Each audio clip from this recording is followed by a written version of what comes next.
Hello दोस्तों, मैं Aryan school of business advisor and founder online business workshop.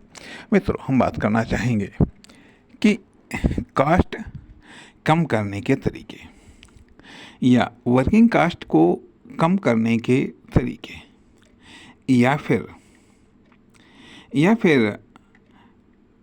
Profit या benefit या सक्सेस को प्राप्त करने या बढ़ाने के तरीके, या फिर आइडिया, प्लान या वर्क से सक्सेस, प्रॉफिट, बेनिफिट प्राप्त करने के तरीके, इन पर हम समग्र रूप में चर्चा करना चाहेंगे।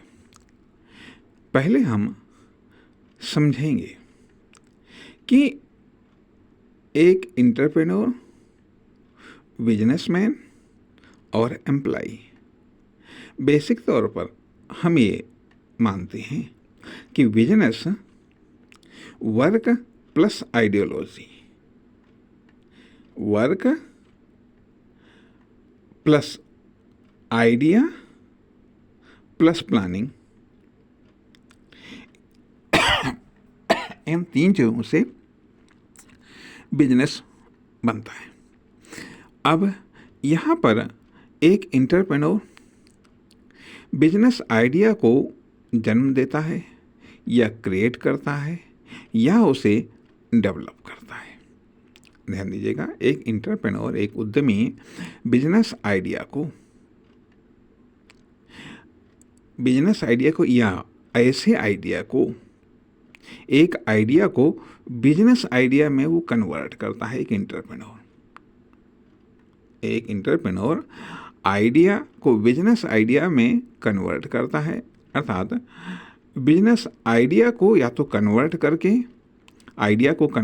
बिजनेस आइडिया बनाता है, या फिर वो बिजनेस आइडिया को जनरेट करता है, क्रिएट करता है और डेवलप करता है। ठीक। बिजनेसमैन उस बिजनेस आइडिया के लिए बिजनेस प्लान करता है, अर्थात उस बिजनेस आइडिया के लिए बिजनेस प्लान करता है या बिजनेस की प्लानिंग करता है। बिजनेस की प्लानिंग में कॉमर्शियल गतिविधियों की प्लानिंग और प्लस वर्क की प्लानिंग। अब जो एम्प्लाई बिजनेसमैन के द्वारा बताई गई प्लानिंग को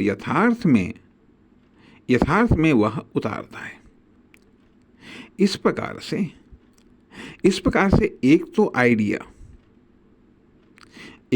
आइडिया कि मान लिया किसी ने कोई प्रोडक्ट बनाने का उसके दिमाग में आइडिया आया, उसने इस आइडिया को डेवलप किया, तो वो एंटरप्रेन्योर का काम। और उस आइडिया को बिजनेस के रूप में कैसे उसको धरातल पर लाया जाए, इसकी प्लानिंग बिजनेसमैन करता है और फिर प्लानिंग करता है। लेकिन केवल प्लानिंग से ही तो बिजनेस यथार्थ में नहीं आ जाता है, तो एम्प्लाई उसको साकार करता है। अब यहाँ पर जैसा कि हमने बताया कि कास्ट को कम करने के तरीके हम बताएंगे, मतलब कास्ट को कम करने के तरीकों पर हम चर्चा करेंगे, वर्किंग कास्ट को कम करने के तरीकों पर हम चर्चा करेंगे, हम इन्वेस्टमेंट कास्ट को भी कम करने के तरीकों पर चर्चा करेंगे, साथ ही साथ हम प्रॉफिट, बेनिफिट और सक्सेस को प्राप्त करने व बढ़ाने के तरीकों पर भी हम चर्चा करेंगे। हम इस पर भी चर्चा करेंगे कि इन्वेस्टमेंट से कैसे बेहतर या अधिक या बेस्ट रिटर्न कैसे प्राप्त किया जाए, कैसे प्राप्त किया जाए, इन पर हम चर्चा करना चाहेंगे। आप ये कहेंगे ये तो लंबा खींचे जा रहे हैं, और अगर आपको लगता है कि ये लंबा खींचा जा रहा है तो आप बेशक सुनना बंद कर सकते हैं, क्योंकि कोई हम चमत्कारिक चीज़ को बताने वाले नहीं हैं। हम उन्हीं बेसिक चीज़ों पर हम डिस्कस करने वाले हैं जो साधारण या आम है, लेकिन उनको यदि इस्तेमाल किया जाए तो निश्चित तौर पर वो असाधारण रिजल्ट दे सकती हैं।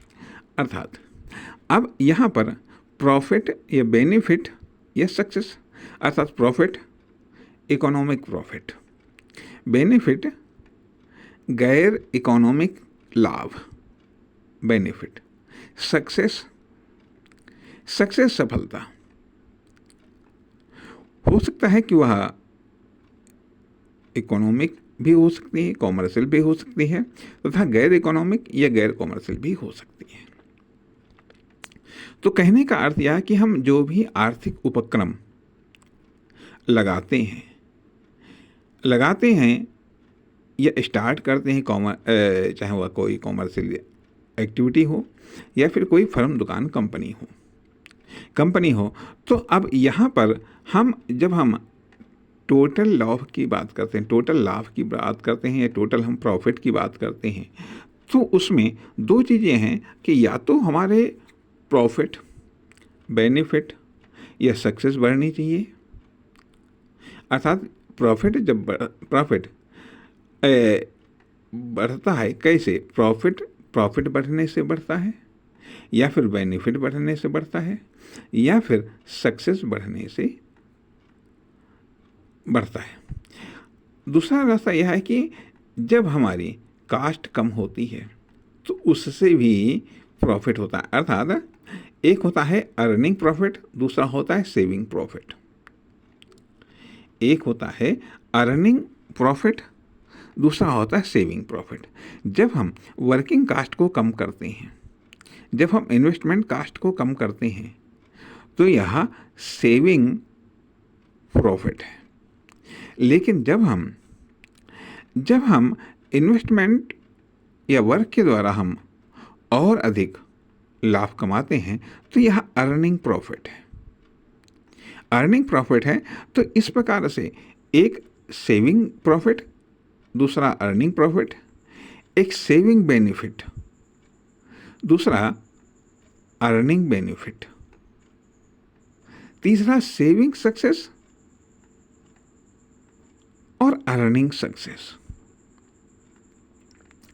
अर्थात हम बहुत सारी कमियों या गलतियों को सुधार करके, कमियों या गलतियों को या एडजस्टमेंट के द्वारा हम एडजस्टमेंट करके हम सेविंग, प्रॉफिट, बेनिफिट या सक्सेस को प्राप्त करते हैं। साथ ही साथ इसके फलस्वरूप हम अर्निंग, प्रॉफिट या बेनिफिट या सक्सेस को प्राप्त करते हैं। अब सवाल ये उठता है कि आखिरकार जब हमारा कोई कॉमर्शियल उपक्रम एक्टिव है तो यदि हमारी वर्किंग कास्ट, अर्थात वर्किंग कास्ट में एक तो लिविंग कास्ट आ जाती है, या ये कह लीजिएगा फाउंडेशन कास्ट आ जाती है।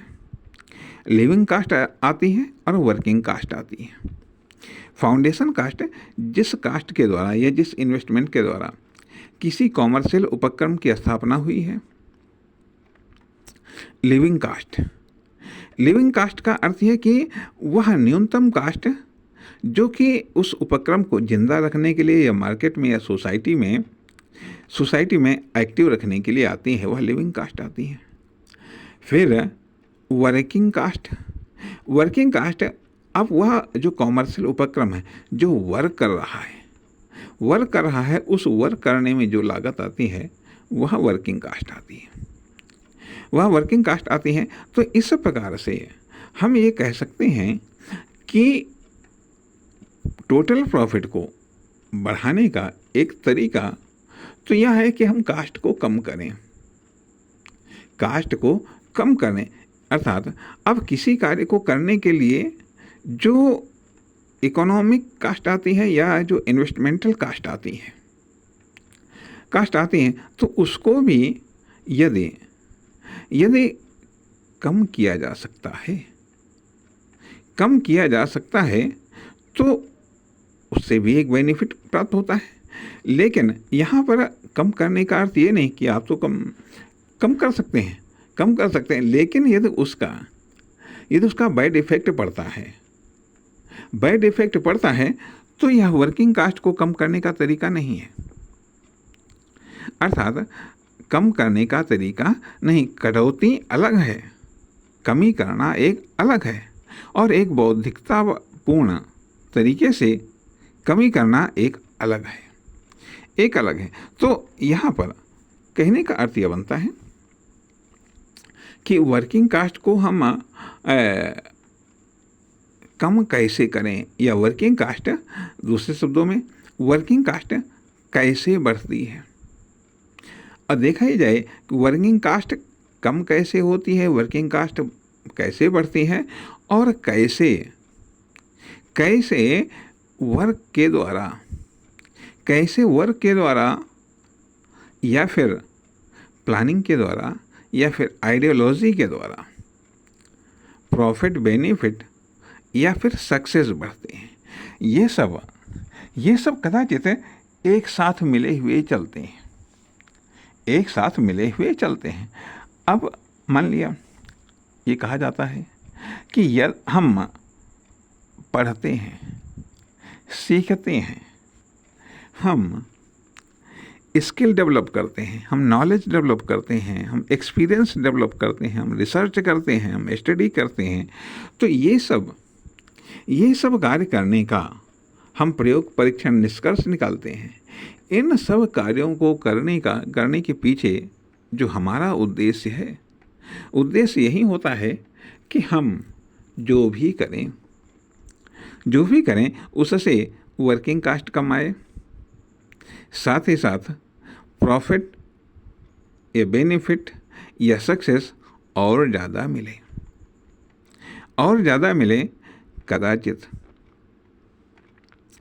कदाचित यदि एक अनपढ़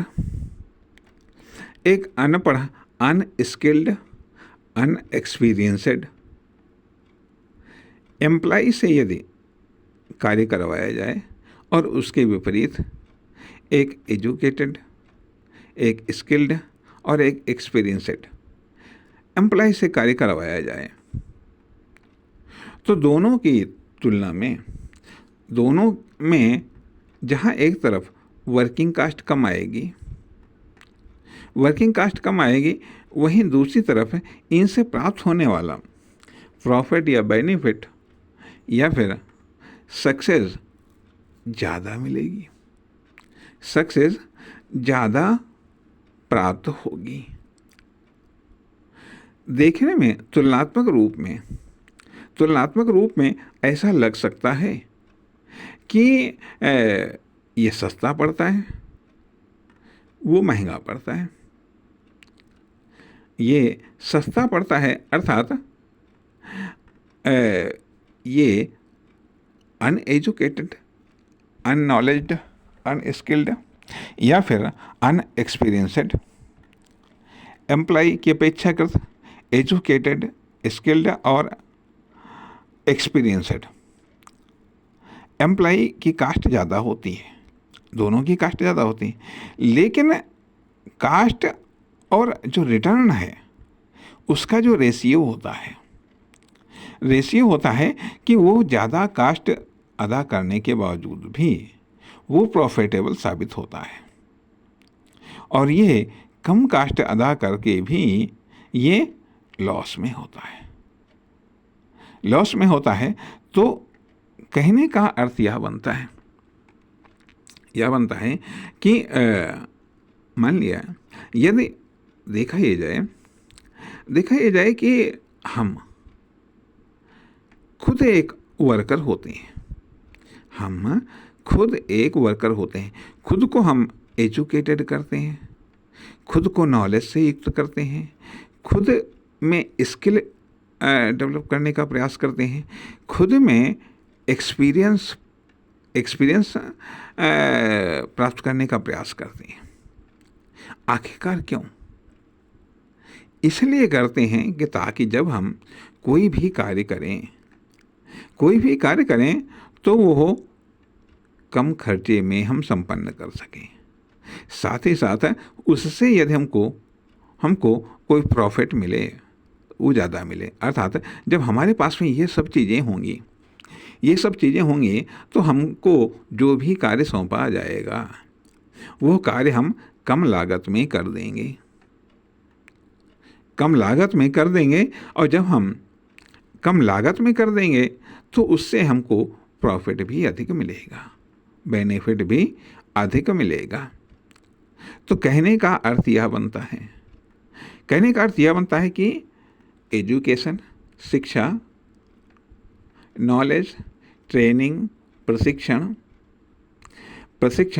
सर्च, रिसर्च, स्किल डेवलपमेंट,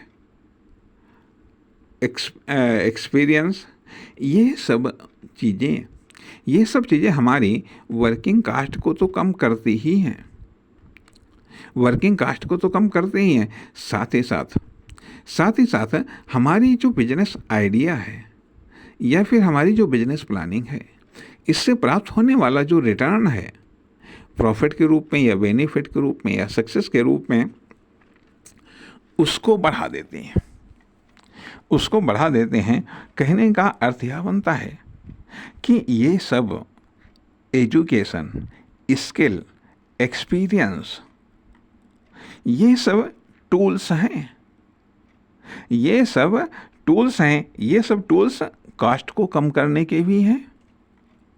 चाहे यह फाउंडेशन कास्ट हो, चाहे यह लिविंग कास्ट हो, चाहे यह वर्किंग कास्ट हो, तो इन तीनों प्रकार की कास्ट को कम करने के ये knowledge, skill, experience, search, research, ये सब टूल्स हैं, टूल्स की तरह काम करते हैं।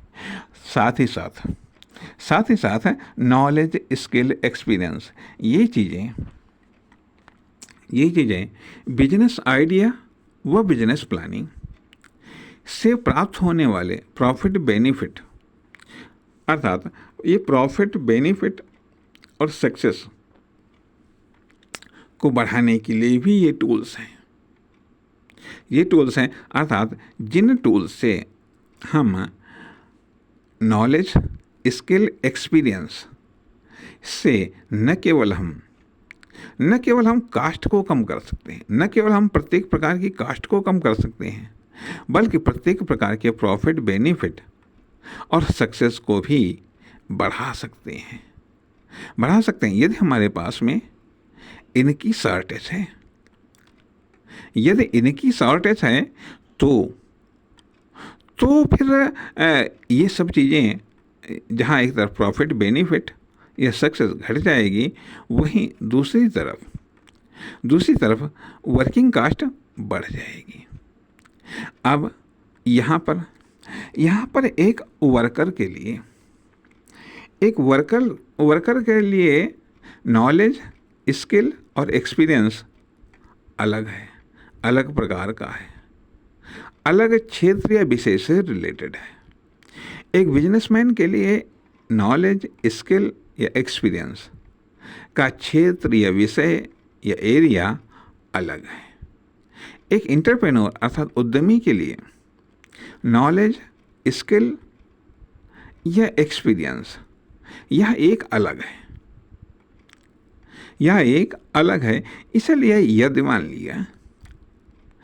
मान लिया कि कोई यदि एंटरप्रेन्योर है, उद्यमी है और उसके पास में अपने नॉलेज का, अपने स्किल का, अपने एक्सपीरियंस का अभाव है, लेकिन उसके पास में वर्किंग नॉलेज, अर्थात एक एम्प्लॉय के लिए जो नॉलेज चाहिए, स्किल चाहिए या जो एक्सपीरियंस चाहिए वो है, तो वर्किंग कास्ट तो कम कर लेगा वो, लेकिन अपने जो उसका आइडियोलॉजी है, उसका जो बिजनेस आइडिया है उससे प्रॉफिट कमाने में, उससे ज़्यादा प्रॉफिट प्राप्त करने में उसको दिक्कत आएगी, प्रॉब्लम आएगी।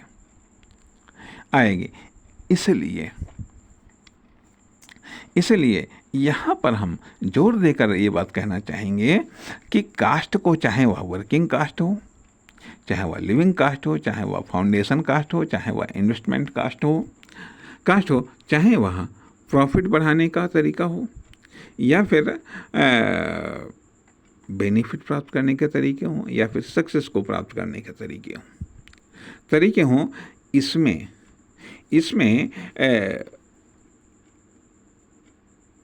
नॉलेज, स्किल और एक्सपीरियंस, अनुभव, ये बड़ा ही महत्वपूर्ण रोल अदा करती हैं। लेकिन एक एंटरप्रेन्योर, एक बिजनेसमैन और एक एम्प्लॉई, इन तीनों के नॉलेज, स्किल और एक्सपीरियंस अलग अलग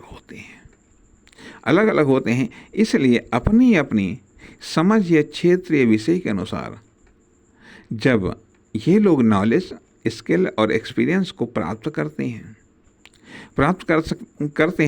तो वह कम कर सकते हैं कास्ट को कम कर सकते हैं, प्रॉफिट या बेनिफिट या फिर सक्सेस को बढ़ा सकते हैं।